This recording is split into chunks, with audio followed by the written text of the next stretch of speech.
Good morning mga mamsi. Eto, busy na naman si mother sa kusina.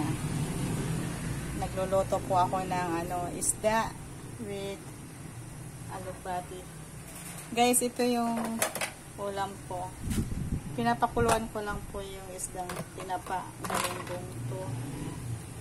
Ito guys, para iwas po guys, yung mga matataas cholesterol, ito po yung gawin nyo.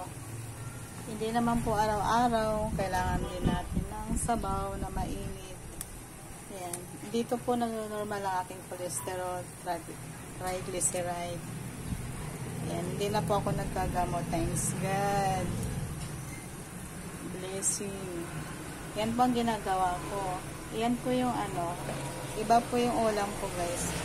May ulam naman yung mga anak ko. Sisig naman yung sa kanila. So, ito po yung sa akin guys. Ayan po yung ulam. Lalagyan po natin ng alubati. Titimplahan po natin ng asin at bitchin or kinisa mix. Ayan po yung ulam ko for today. Thank you for watching. God bless mga mamsi.